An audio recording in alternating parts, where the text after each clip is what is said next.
Hello everyone, I am Tessellating Hexagons, back with another gripping Junior Eurovision review, I guess. Well, in any case, the Junior Eurovision selection season is finally back into full swing, because, we had Albania all those years ago, and then there was Russia, which was, last week, the week before, and now we've got Belarus, and I would say as always, but for the second time out of three, I'm joined by a guest who would maybe care to introduce themselves right about now? Hello everybody, Europe Scalaway here, back again for another Junior Eurovision review, this time for Belarus. So, yes, that's quite right. Yesterday, Belarus chose their song for Junior Eurovision 2016, and well, it sure is a song, let's not get ahead of ourselves. Their pick is Alexander Sasha Minënok. I think I'm saying that right, because there's an E with two dots in there, and it's, Anyway, the song is called Muzyka Moikh Pobed, which means The Music of My Victories. Interesting title. So, my first thoughts then. Well, first of all, Ilya Volkov, is that you? I jest. In all seriousness, this is a very catchy little number, isn't it? Damn, Belarus, back at it again with the eclectic pool of performers and song genres.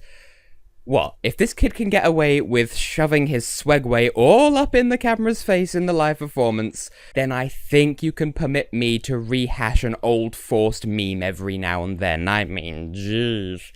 So, over to you for your first impressions. It's Dat Lozzie. Oh shiz, what up? I'm glad you asked, Tess. Well, my first thoughts on this song. Well, my first thoughts on the singer was that he kind of looked like Ilya Volkov, the kid from 2013.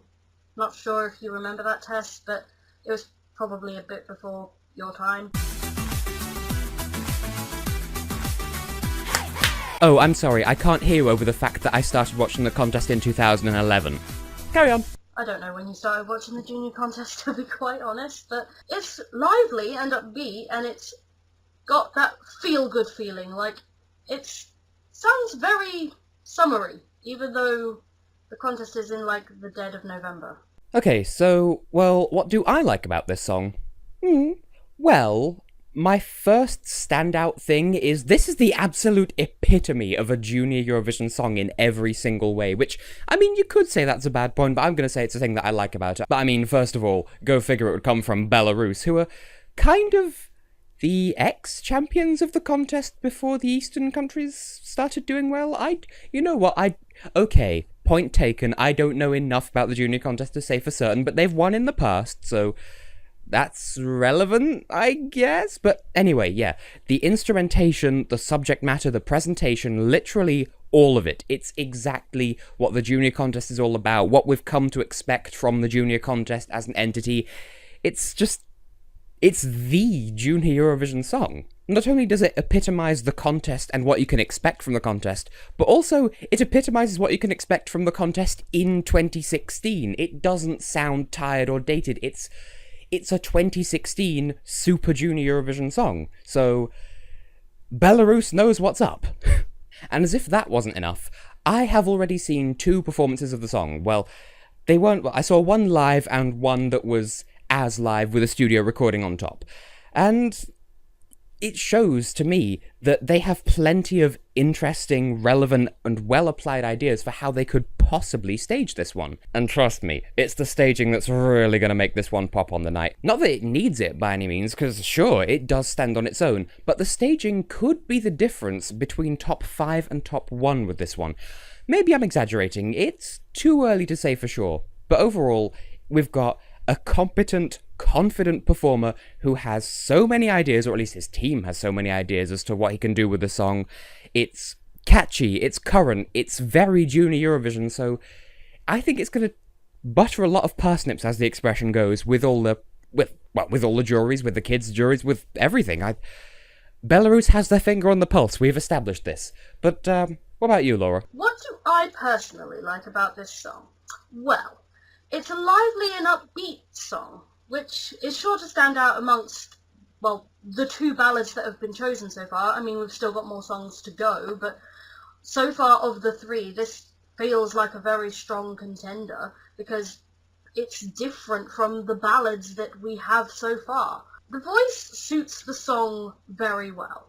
Like, he is a showman. He suits this song very well, and yeah, what can I really say, really? It's a summery song with a singer that can sing summery songs goodly. Now, the bad points to this song, there is a risk of him, like with his vocals in particular, of him sounding too screamy, I've put in my notes. But I'm sure everything will work out alright on the night. He sounded fine live in his national final performance. But the one thing that worries me is the risk of him having so much energy and it just sort of like fizzling out after the first verse and chorus. Like, I've put in my notes a twin feel, like kind of like how they had so much energy during their performance that it all just fizzled out by the contest. So I kind of hope that doesn't happen for him because I really want this song to do well.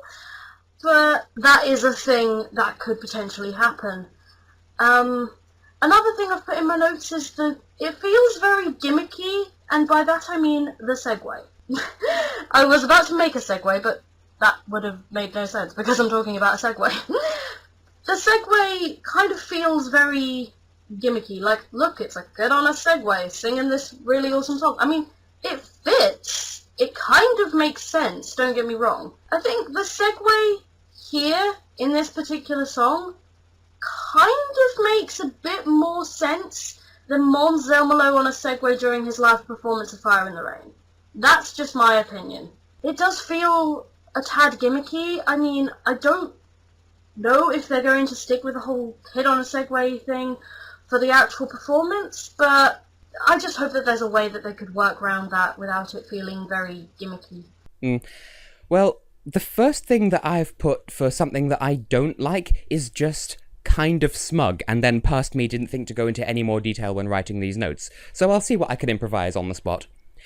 There's something about his face and stage presence, and I'm not sure what it is. It could just be a complete and utter me thing, because, I mean, I'm good at those. I mean, look right there. Me thing. Trademark.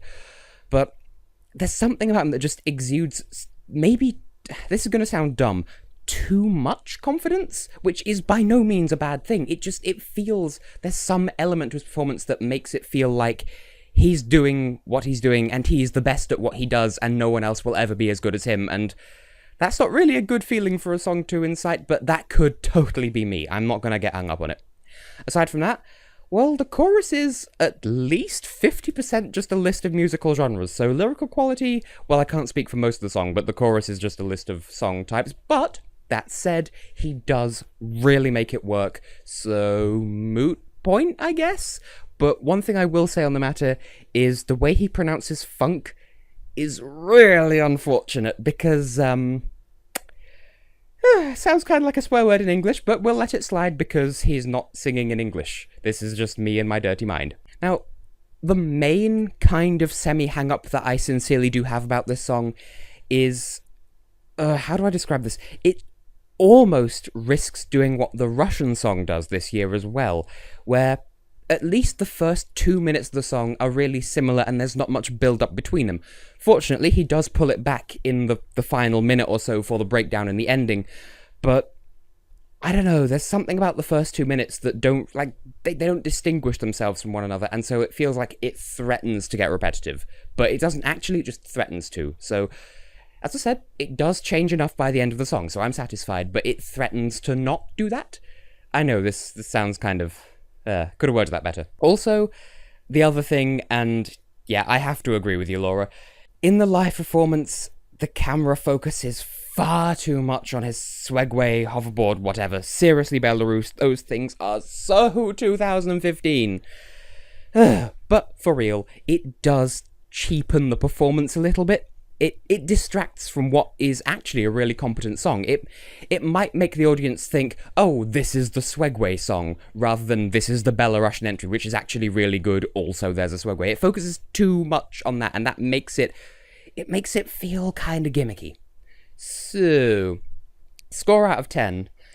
Against my better judgment, I'm gonna give this one a low 9.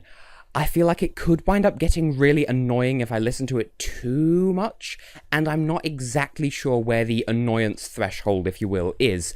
So I'm having to be cautious around this one, but I mean, it is pretty good. Like I said, it exemplifies the junior contest and all the stereotypes with it, but like all the good stereotypes. So I'm going to say it's catchy, it's fun, and I'll give it a 9. What about you, Laura? My rating out of 10. This is my favourite song so far. But I'm going to give it a 9 because I feel like I'm not entirely sure like how well it would sound on the night because like I said in my bad points, well not bad points, but you know what I mean. There's the risk of him sounding very screamy when he sings, but I don't know. I don't know. But I'm giving it a 9. It's not a perfect 10, so... So, we're kind of in agreement on all fronts then, because for similar reasons to my personal score, I'm going to give this one a technical 9 as well. The only thing that's really holding it back from the perfect 10 is that the first 2 minutes of the song, like I said, don't quite build up as best they could. That could just be me being really pretentious, I do not know. But it feels like there could be more build-up than there is in the first 2 minutes. Like I said, the final minute's perfectly fine. And there's the matter of the annoyance threshold that I mentioned, where it could get really grating if you listen to it enough, and I don't know where that threshold is. So I want to listen to it quite a bit, but I don't know when I'll want to not listen to it ever again in my life, you know? And a slight personal concern with this one, please, Belarus, in the name of all that the junior contest holds dear, don't overuse the swegway. I'm not saying ditch it, I'm just saying don't zoom the camera in on it, because the song holds up just fine without it. Yes, you can put in a fancy live performance, but if you focus on the swegway, it will date the song and it will make it horribly gimmicky, because people, like I said, will think of it as the swegway song rather than the Belarusian song, and it's the Belarusian song. Now, I don't want to imagine this song losing points for being gimmicky, so just consider that. So, compared to last year, speaking of songs losing face because of being gimmicky, last year's Belarusian entry, well, to be quite honest, last year's offering bored the shirt right off me. Whoopsie, there it goes. But in all seriousness, I just did not get the hype with the song last year. It bored me, honestly. I can't put it any other way. But besides that, the live performance was a bit overly reliant on the swooshy magical background nonsense, essentially trivializing the song even more. I don't want to compare it to Mons, partly because, well, I get the feeling that Laura's about to say exactly that, but it felt too gimmicky, and it bored me. I can't put it any other way. This year, on the other hand, well, you can see where this is going. I obviously prefer this year's song. It's got potential, to be certain, and it doesn't bore me right out the gate. Like, I was hooked from the beginning. Maybe not hooked, but I was sitting up and paying attention from the very beginning. I'll put it that way. So, of the two, yeah, this one definitely gets my vote because it's so junior Eurovision and it's so well performed, as long as it's not overly gimmickified. So, how do you feel, Lozzie? Do I really have to compare the two? Do I really have to? Because they're both good in their own ways, and they both feel very gimmicky. Last year's Belarusian entry felt very Mons, like very reliant on the screen and very, like, too reliant on that instead of just taking focus on what's important, the guy's voice. So on that factor, I'm going to have to go with 2016, although I do still really like their 2015 song. So, closing points. I don't really have any other than good luck, Belarus. It's a really good song. It's upbeat, it's lively, it's fun. You're sure to get everyone grooving and bopping along in Malta. So, yeah. See you then. So, there we go. That's how we feel about the Belarusian song. I'm going to go out on a limb and say that Belarus stands a legitimate shot at winning this year because, if nothing else, we've had 2 ballady songs so far and it stands out AF. Don't Google that one, kids. You're not supposed to know words like that. So, for the moment, we're fairly sure it's going to stand out, and it shines by itself. So, it could put itself on just enough of a pedestal to, well, knock the jury's socks off. I could see this one going quite far, so I will say, good luck to you, Belarus, and I look forward to seeing exactly where you end up when we see you in Malta. See you then.